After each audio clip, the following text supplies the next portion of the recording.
Welcome to my channel all job notification. So friends, मेरा HP cooperative bank का second shift में paper था आज इवनिंग वाली। ठीक है, तो जिनका भी आज सेकंड शिफ्ट में था वो अपना रिव्यू शेयर कर सकते हैं कमेंट बॉक्स में कि आप लोगों का कैसे एक्सपीरियंस रहा और आपको किस तरह का लेवल रहा। ठीक है, फर्स्ट शिफ्ट वाले भी अपने बता सकते हैं कि क्या क्या क्वेश्चन जो भी आपको याद हो आप बता सकते हैं, शेयर कर सकते हैं अपना एनालिसिस। ओके, सो सबसे पहले तो फ्रेंड्स 4 सेक्शन थे। रीजनिंग का ओपन हुआ, उसके बाद क्वांट का, देन इंग्लिश और सबसे एंड में था जीके। ठीक है, सो रीजनिंग में जो थे ना फ्रेंड्स, सिलॉग्स के 3 से 4 क्वेश्चन थे, इनइक्वालिटी के 5 क्वेश्चन थे जहाँ तक मुझे याद है, और अनसर्टन नंबर का आया था जिसमें नॉर्थ फेस कर रहे थे ना, और इसमें 16% थे मेरे को जितना याद है। ठीक है, कोई गलत हो जाए तो आप लोग बता सकते हैं, मुझे करेक्ट करवा दीजिए, रेक्टिफाई करवा देना। ठीक है, और एक 8% थे, मतलब PQRST UVW ऐसे करके थे, वो नॉर्थ और साउथ में थे, मतलब सिंगल रो में, तो वो उस पर भी 5 क्वेश्चन थे। मंथ और डेट वाला आया था जिसमें 4 मंथ दिए हुए थे, आई थिंक अप्रैल मई जून जुलाई ऐसे करके था, और 2 डेट दी थी 16 और 23। ठीक है, और फिर पर्सन दिए हुए थे, और 4 क्वेश्चन फ्रेंड्स इसमें क्रिटिकल रीजनिंग के थे जो कि वीक आर्ग्यूमेंट, एजम्पशंस और इन्फेरेंसेस इस पे बेस्ड थे। ब्लड रिलेशन के 3 से 4 क्वेश्चन थे, कोडेड फॉर्म में थे, जैसे A#16B इस टाइप का कुछ था, मतलब ये बहुत ही इजी थे। एक में तो जो ये डिस्टेंस और डायरेक्शन वाला था, जैसे 22 है तो वहाँ से 15-15 माइनस करके डिस्टेंस आ रहा था आपका। ठीक है, तो वैसे जैसे मान लो 36 दिया तो उससे भी आपको, जैसे आपको लिखा है A#36B, तो हैश का मतलब नॉर्थ दिए, फिर परसेंटेज का मतलब ईस्ट, इस तरह का था। तो 36 दिया तो 36 में से 15 माइनस कर देने थे, तो 21 आपको डिस्टेंस लेना था। ठीक है, तो इस तरह से पहले जो भी डिस्टेंस आपको क्वेश्चन में दिए थे वो साइड में रख देने थे, फिर आपको इजी हो जाता क्वेश्चन सॉल्व करना। ठीक है, सो इस 3-4 क्वेश्चन ये थे। मीनिंगफुल वर्ड था फ्रेंड्स, एक स्लैग बन रहा था, लैग्स होता है कोई वर्ड, या फिर स्लैग ही था, इसमें थोड़ा कन्फ्यूजन था। ठीक है, नंबर ऑफ़ पेयर का आया था जिसमें 3 पेयर थे जहाँ तक मुझे याद है, फॉरवर्ड और बैकवर्ड डायरेक्शन में, और अल्फ़ा न्यूमेरिक आया था, जैसे वो नहीं आते, जैसे यहाँ पे PQRST, फिर इनका कोड लिखा है, फिर यहाँ पे first statement, second statement, third statement दी हुई थी कि अगर फर्स्ट और लास्ट लेटर आपका ऑड नंबर है तो उनका कोड इंटरचेंज हो जाएगा, अगर सेकंड लास्ट लेटर इवन है तो उसका कोड स्टार होगा। ठीक है, और अगर कोई ऑड नंबर जिसके इमीडिएटली प्रिसीडेड बाय सिंबल हो और इमीडिएटली बैकवर्ड उसके जो सिंबल हो, तो आपको उसका कोड 0 शो करना था। ठीक है, और आपको कंडीशन देख लेनी थी। ठीक है, लेफ़्ट टू राइट आपको कोड देना था, जैसे मान लो यहाँ पे लिखा है 5, आपको लिखा है 5%-2-9A ऐसे करके। ठीक है, तो आपको पहले देख लेना था कि फर्स्ट और लास्ट लेटर और तो नहीं है। ठीक है, अगर नहीं है तो फिर सेकंड कंडीशन पे जाना था कि सेकंड लास्ट लेटर आपका इवन तो नहीं है, अगर वो भी नहीं है तो आपको देखना था कि ऑड नंबर के इमीडिएटली बिफोर और इमीडिएटली आफ्टर क्या कहते हैं सिंबल है, अगर वो भी नहीं है तो सिंपल आपको जो भी जिसके नीचे जो कोड था वो ही लिखना था आपको। ठीक है, तो इस पे बेस्ड 4 से 5 क्वेश्चन थे, और आपके एक फ्रेंड्स पर्सन और बुक्स करके भी था एक। ठीक है, पर्सन और बुक्स करके था, हाँ पर्सन थे शायद, ये बॉक्स वाला था कि कुछ था। ठीक है, इस पे 5 क्वेश्चन थे, और बाकी कुछ इसमें क्या कहते हैं आपके डाटा सफिशिएंसी के भी 2 से 3 क्वेश्चन थे। तो ये रीजनिंग का लेवल मतलब आप इजी टू मॉडरेट कह सकते हैं। ठीक है, और 4 क्वेश्चनों को छोड़ के जो आपके क्रिटिकल रीजनिंग है बाकी डुएबल था। और क्वांट में फ्रेंड्स, क्वांट में आपको क्वेश्चन थोड़े लेंदी लगे होंगे। ठीक है, केस लिए दिया था ABCDE करके कुछ दिया हुआ था। ठीक है, और उनका डाटा दिया हुआ था, तो ये सॉल्व हो जाना था। ठीक है, और एक लाइन ग्राफ पे बेस था, 2 कंपनी दी हुई थी, और मंडे ट्यूसडे वेडनेसडे थर्सडे उनका डाटा दिया हुआ था। ठीक है, और मिसिंग नंबर सीरीज़ आई हुई थी, जिसमें कि एक का मेरे को पैटर्न नहीं लगा पता, बाकी तो बन गई थी। और जो डाटा सफिशिएंसी के भी इसमें 3 से 4 क्वेश्चन थे, और अप्रोक्सीमेशन के 3 से 4 क्वेश्चन थे, और अर्थमेटिक के शायद फ्रेंड्स 15 से 17 मार्क्स के थे।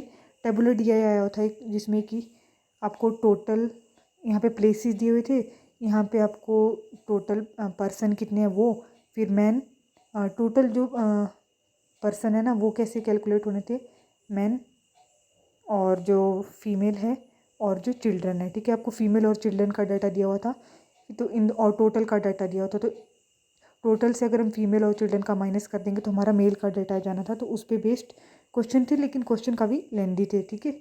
ये था DI, इसमें 5 क्वेश्चन थे, और ये वाला DI भी थोड़ा कैलकुलेटिव और लेंदी टाइम टेकिंग था। मतलब 2 पाई चार्ट दिए हुए थे जिसमें एक टोटल का डाटा दिया था और दूसरे में मेल्स का डाटा दिया हुआ था, ठीक है। परसेंटेज दी हुई थी, जैसे 48,000 दिया हुआ था टोटल मेल, फिर यहाँ पे IT डिपार्टमेंट में, मार्केटिंग में, ठीक है, ऐसे ऐसे करके डिपार्टमेंट थे।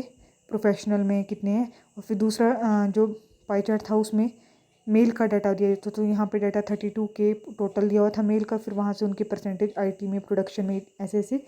फिर अगर आपको फीमेल का निकालना था तो इन दोनों को टोटल से मेल माइनस करते तो आपका फीमेल आ जाना था। तो यहाँ पे कुछ जैसे परसेंटेज रेशियो के क्वेश्चन बनते थे, तो 4 से 5 से 6 लाइन के भी क्वेश्चन थे इसमें। ये डाटा थोड़ा टाइम टेकिंग था, ठीक है। बाकी अर्थमेटिक में भी थे फ्रेंड्स आपके, जो बोट एंड स्ट्रीम पे था एक क्वेश्चन, एक प्रोबेबिलिटी पे था, और पार्टनरशिप में भी था, एक एजिस पे था, और प्रॉफिट एंड लॉस का था, सिंपल इंटरेस्ट का भी आया हुआ था, ठीक है। और बाकी टाइम, स्पीड एंड डिस्टेंस के भी थे, मतलब हर उससे एक एक क्वेश्चन थे इसमें, ठीक है। सो ये आपका क्वांट का लेवल मैं मॉडरेट कह सकती हूँ, ठीक है, क्योंकि यहाँ पे कुछ क्वेश्चन आपके टाइम टेकिंग थे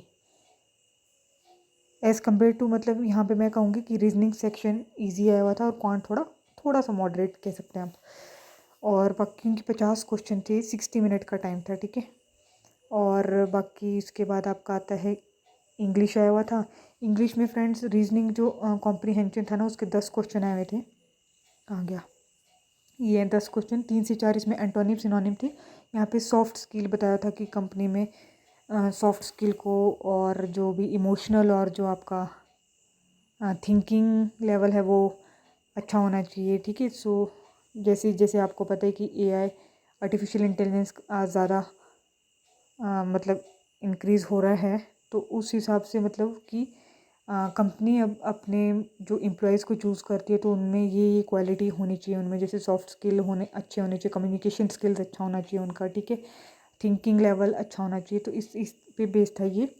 इसके क्वेश्चन जो थे वो थोड़े क्या कहते हैं आप, क्या कह सकते हैं, थोड़े मतलब टेढ़े पूछे हुए थे, ठीक है, मतलब टाइम टेकिंग लग रहा था। और रीअरेंजमेंट आया हुआ था फ्रेंड्स, ये मेरा छूट गया क्योंकि टाइम ही नहीं बचा, क्योंकि इसमें 30 मिनट का ही टाइम था और 50 क्वेश्चन थे। ये वाला मेरे को पहले करना चाहिए था और RC बाद में मैंने ये गलती कर दी। तो इसमें मैं एक ही क्वेश्चन इसका क्लिक कर पाई, फर्स्ट सेंटेंस, ठीक है, उतनी देर में टाइम अप हो गया। फ्रेज रिप्लेसमेंट के 5 क्वेश्चन आए हुए थे, स्पॉट दी एरर के 5, वर्ड स्वैप के 3 से 4 क्वेश्चन थे, ठीक है। और जैसे वर्ड स्वैप, जैसे सेंटेंस A दिया हुआ था, B दिया हुआ था, C दिया हुआ था, यहाँ पे कोई वर्ड बोल्ड किया तो यहाँ पे बोल्ड, यहाँ पे तो जैसे CAB है या BAC आएगा या फिर ABC, ठीक है। तो आगे पीछे आपको करके सेंटेंस पूरा अच्छे से बनाना था। तो ये थे क्लोज टेस्ट आया था, 7 से 8 क्वेश्चन थे उसके, ठीक है। और ऑड सेंटेंस जैसे ABCDE 5 सेंटेंस दिए थे, उसमें से कौन सा सेंटेंस थीम से मैच नहीं कर रहा है, मतलब कौन सा ऑड वन है, वो आया हुआ था। और एक फ्रेंड्स जिसमें ABC करके आपको ऑप्शन दिए हुए थे, तो आपको सेंटेंस 2 सेंटेंस दिए थे जिसमें कि आपको स्टार्टर लगाना था। स्टार्टर मतलब स्टार्टिंग में कौन सा फिट बैठेगा, तो उससे आपके जो दोनों क्वेश्चन वो दोनों सेंटेंस वो कंबाइन होने थे। तो इस पे आए थे 3 से 4 क्वेश्चन। तो इंग्लिश का लेवल इजी टू मॉडरेट कह सकते हैं, ठीक है। बाकी GK के क्वेश्चन आए हुए थे फ्रेंड्स। GK के क्वेश्चन अप्रैल मंथ में से भी थे, मई मंथ से भी थे, कुछ ओल्ड भी थे, ठीक है।